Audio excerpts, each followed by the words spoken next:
ये क्वेश्चन दिया हुआ है कि बताया एक टीवी टावर दिया हुआ है, अब आपको बोला है इसका draw well labelled figure based on the information given above. ठीक है, ये आपको डायग्राम दिया हुआ है, ये पॉइंट सी है, ये पॉइंट बी है और ये पॉइंट ए है। ठीक, वेल लेबल डायग्राम बनाओ, ये तो पिक्चर है, हमें इसका डायग्राम बनाना है using this information given above. अभी आपको क्या बोला है, stands vertically on the ground, TV tower जो है वर्टिकली ग्राउंड पे खड़ा है। ठीक है, तो पहले हम इसका बेस बना लेते हैं, ठीक है, बेस बन गया। अब आपके बाद बोला है फ्रॉम पॉइंट ए, मतलब पॉइंट ए यहां पर है तो हमारा भी पॉइंट ए कहां पे होगा, यहां पे होगा। तो from point A on the ground the angle of elevation of the top of the tower is 60 degree. मतलब जब इस पॉइंट ए से यहाँ पे पॉइंट बी को देखा जा रहा है तो एंगल जो बन रहा है वो 60 डिग्री है। तो चलिए डायग्राम में बना लेते हैं। तो ये मेरा टावर आ गया, यहाँ पे मैंने पॉइंट बी दे दिया एज इमेज में जैसा गिवन है रेफरेंस इमेज में। और यहाँ पे जो यहाँ से जब पॉइंट ए से इस एंगल पॉइंट को देखा जा रहा है तो एंगल ऑफ एलिवेशन कितना बन रहा है, 60 डिग्री। जब ऊपर आपको साथ ही साथ बोला है there is a point C on the tower which is 78 metre approx. तो बोला एक पॉइंट सी है यहाँ पे जो क्या है 78 मीटर अप्रॉक्स है अबव द ग्राउंड। मतलब यहां से जब इसको यहां तक देखा जाए, इस पॉइंट से जब इतना दूर इसका मेजरमेंट लिया गया तो पता चला 78 डिग्री है, सॉरी 78 मीटर है। तो अब हम क्या करेंगे, हम अपना डायग्राम में भी उसको ऐड करेंगे। तो आप देखो यहाँ से पॉइंट सी मैंने यहाँ पे दिया और दिखा दिया ये 78 मीटर है। ठीक है, अब बोला the angle of elevation of the point C from point A is found to be 30 degree. अब बोला है कि अब इसी पॉइंट ए से अब हम पॉइंट सी को देखेंगे। ठीक है, जब हम पॉइंट सी को देखेंगे तो एंगल ऑफ एलिवेशन कितना बन रहा है, 30 डिग्री बन रहा है। तो अब बोला है ड्रॉ वेल लेबल डायग्राम, तो ये हमारा डायग्राम रेडी हो गया। क्लियर है, मैंने इसको पॉइंट डी दे दी क्योंकि हमें सॉल्व भी तो करना आगे चल के, तो हमने इसको नेम डी दे दिया। तो ये पूरा कंप्लीट वेल लेबल डायग्राम हो गया इस डेटा के ऊपर। क्लियर है इतना। अब हम आगे बढ़ते हैं इसका second part of the question. यहाँ पे आपके 2 मार्क डन है। ठीक है, अब आ जाते हैं सेकंड पार्ट। तो सेकंड पार्ट में क्या बोला, find the height of the tower and the distance of the tower from point ए। तो अब बोला है कि वो टावर का हाइट बताओ। ठीक है, तो अब आपको बोला गया ये जो टावर था, ये हमारा टावर, इस टावर का हाइट बताओ कितना है। ये तो इतना दूर 78 था लेकिन पूरा तो हमें पता नहीं, तो वो बताओ। उसके बाद बोला है and distance of the tower from point ए। तो पॉइंट ए से पॉइंट डी तक का डिस्टेंस कितना है, ये डिस्टेंस कितना है, 10 मीटर, 20 मीटर, 100 मीटर, जो भी है वो हमें बताओ। मतलब we need to find B D, complete B D, and we need to find A D.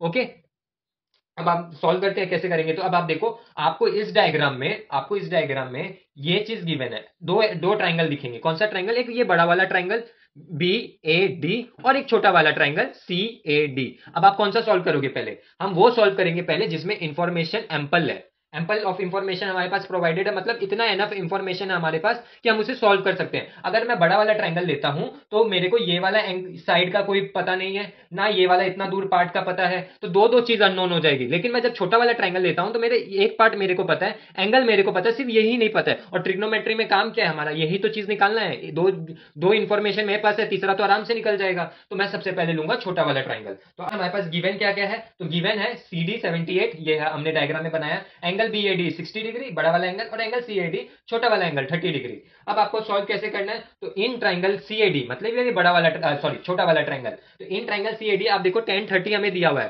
तो 10 30 जब हमें दिया हुआ है यहाँ पे, तो हमें पता है 10, जब हम 10 का रेशियो यूज करते हैं, टेंजेंट वाला रेशियो, तो हमें पता है क्या दो चीज मिलता है उससे। एक हमें मिलता है perpendicular upon base, perpendicular upon base. तो अभी वो हम यहाँ पे लगा देंगे।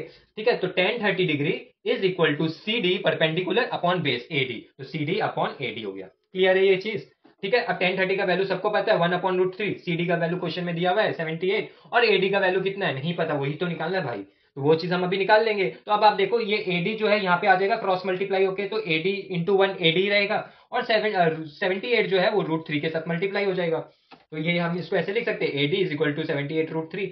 क्लियर है ये चीज, ये इसके साथ मल्टीप्लाई होता है, 1 के साथ तो मल्टीप्लाई हो, कोई चेंजेस नहीं है, तो एडी आ गया, और 78 इंटू √3 मीटर। अब अभी √3 का वैल्यू पुट करें या नहीं, फॉर नाउ अभी आप √3 का वैल्यू मत पुट करो। ठीक है, कॉम्प्लेक्स मत बनाओ, अभी हमें और भी निकालना है। क्या निकालना है, ये वाला पूरा हाइट निकालना है। तो अभी मत लगाओ, आप बाद में इसको 1.73 फॉर सेफर साइड में आप उसको लेके लिख के रख सकते हो। तो अब हम क्या कर रहे हैं, जब इसको मैं मल्टीप्लाई करता हूं 1.73 के साथ, तो वो 134.94 आता है, जिसको मैं अप्रोक्सीमेटली बोल रहा हूं कि 135 मीटर है। तो distance of A from tower, तो यहां से पॉइंट ए का टावर तक, मतलब ये एडी जो है मतलब कितना दूर है 135 मीटर। तो इन दोनों के बीच का डिस्टेंस 135 है। क्लियर। अब क्या निकालना है, ये हाइट 78 पता है, अब ये हमें कंप्लीट चाहिए, तो इसके लिए तो अब हमें ये साइड पता चल ही गया। तो अब क्या करेंगे, अब बड़ा वाला ट्राइंगल में हमारे पास दो चीज हो गया। हाँ, बड़ा वाला ट्राइंगल में मेरे को एडी पता है, मेरे को एंगल पता है, तो ये कंप्लीट ऐसे ही निकल जाएगा, कुछ एक्स्ट्रा एक्स प्लस लेके करने का जरूरत नहीं है, समझ में आया आपको? ऐसा नहीं है इसको इतना दूर को एच मान लिया फिर एच प्लस 78, कोई मतलब नहीं है उस चीज का। हम क्या करेंगे, हम कंप्लीट ही निकालेंगे। क्यों? क्योंकि मेरे पास एडी जो है वो कंप्लीट डेटा एडी का,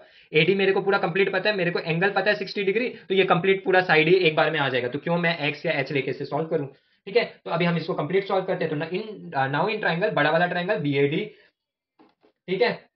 अब यहाँ पे क्या करोगे, टेन 60 डिग्री लेंगे। क्यों? क्योंकि एंगल 60 डिग्री दिया हुआ और मेरे को पता है टेंजेंट का रेशियो का ये क्या बनता है, आपका रेशियो क्या बनता है, B D by A D, मतलब परपेंडिकुलर बाई बेस, तो B D by A D आ गया। अब मेरे को ए डी पता है, हाँ ये रहा 135, लेकिन हम 135 नहीं लेंगे, 78√3 लेंगे। क्यों? क्योंकि 1060 का वैल्यू क्या होता है, √3, तो √3 और √3 मल्टीप्लाई हो जाएगा, जो सॉल्यूशन है वो इजी हो जाएगा। हमें इसे फास्ट करना है, ठीक है, एग्जाम में हमें पूरा पॉइंट वॉइंट लेके सॉल्व नहीं करना, थोड़ा सा स्मार्ट मेथड यूज करना है।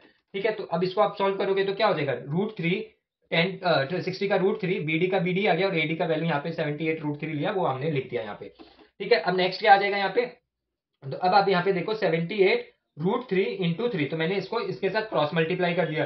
ठीक है, तो ये 78 इंटू √3, और यहाँ पे डिनोमिनेटर में कुछ नहीं है, मतलब 1 है या, ठीक है, तो 1 मान लेते, तो 1 इंटू बीडी क्या होगा, बीडी होगा। तो अब मेरे को पता चल गया 78√3 into √3 is equal to B D. ठीक है, तो अब आप जब इसको मल्टीप्लाई करोगे ना, तो √3 इंटू √3 3 हो जाएगा, और 3 इंटू 78 234 होता है, तो हाइट ऑफ द टावर कितना आया, 234 मीटर।